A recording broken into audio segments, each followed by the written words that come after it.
चलिए बच्चों, आज एक नया y पढ़ते हैं। क्यों, है ना, एक्स वाई जेड वाई वाला y नहीं, क्यों वाला y, एक नया y पढ़ते हैं। आपने 11th क्लास में ना एक चैप्टर पढ़ा है परमुटेशन कॉम्बिनेशन, उसमें आपने वर्ड पढ़ा था फैक्टोरियल। अब उस फैक्टोरियल वर्ड पे बात करते हैं। आपको क्या दिया गया है, आपको दिया गया 2 फैक्टोरियल दे दिया, तो आपने लिख दिया 2 × 1 = 2, है ना। फैक्टोरियल को एक्सपेंड करते हैं वो नंबर, फिर उससे एक कम 1 तक जाना होता है।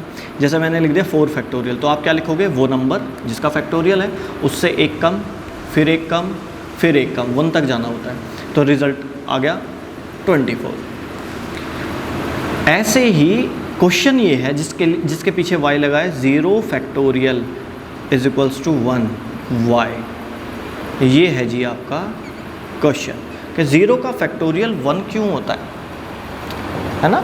0 को 0 और फिर 1, मतलब घटाते हुए जाना है ना, तो घटाते हुए कैसे जाएंगे, क्या करेंगे। ये कंडीशन 1 बना देती है, क्यों, इस बात पे गौर करते हैं। इसके लिए हम क्या करते हैं, एक छोटा सा लॉजिक पढ़ते हैं। देखो जी, लॉजिक पढ़ते हैं जी। लॉजिक ले लो, 1 फैक्टोरियल 1 होता है। 2 फैक्टोरियल ले लो, ये क्या होगा, 2 × 1 = 2। या फिर मैं 2 फैक्टोरियल को ये भी कह सकता हूँ, 2 फैक्टोरियल को मैं ये भी कह सकता हूँ 2 × 1 फैक्टोरियल। 1 फैक्टोरियल की वैल्यू 1 आई थी, 2, है ना। अब ये अजीब सा लगेगा, ध्यान से सुनते रहना। 3 फैक्टोरियल को क्या लिख सकता हूँ मैं, 3 लिखूँगा, फिर मैं 2 लिखूँगा, फिर मैं 1 लिखूँगा, 6। या फिर मैं लिख सकता हूँ 3 × 2 फैक्टोरियल। 3 × 2 फैक्टोरियल की वैल्यू 2 आई थी, 6। या फिर 4 लूँ तो लिखूँगा मैं 4 × 3 × 2 × 1 तक जाएंगे, 24। या फिर आप ऐसा भी तो लिख सकते हो 4 × 3 फैक्टोरियल। 4 × 3 फैक्टोरियल की वैल्यू कितनी आई थी, 6, 24। ध्यान से सुनते रहिए, मज़ा आएगा। 5 फैक्टोरियल क्या होता है, 5 × 4 × 3 × 2 × 1। तो इतनी बड़ी गुणा करने की बजाय मैं लिख दूंगा 5 × 4 फैक्टोरियल। 5 × 4 फैक्टोरियल की वैल्यू 24। रिजल्ट आ जाएगा 5 × 4 = 20, 5 × 2 = 10 और 2 = 12।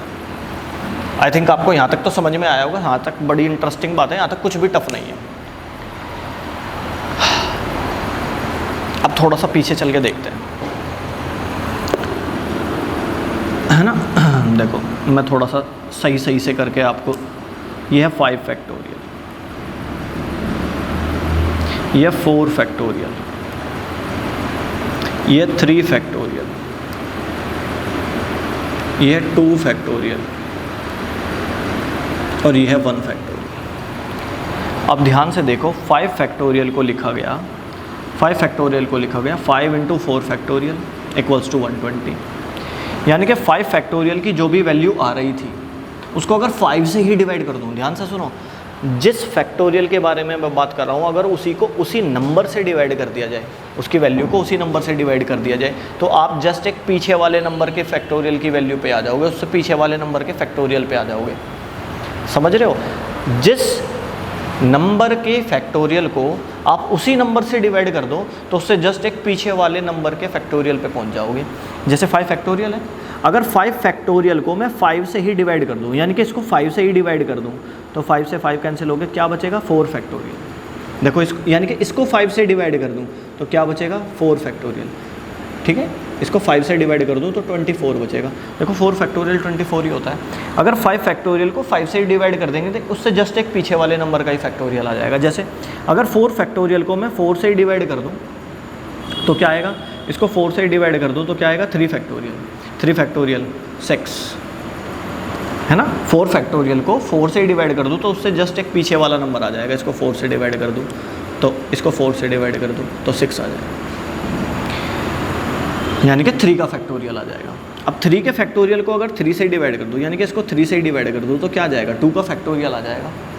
2 का फैक्टोरियल, इसको 3 से ही डिवाइड कर दूं तो क्या आ जाएगा, 2 का फैक्टोरियल 2।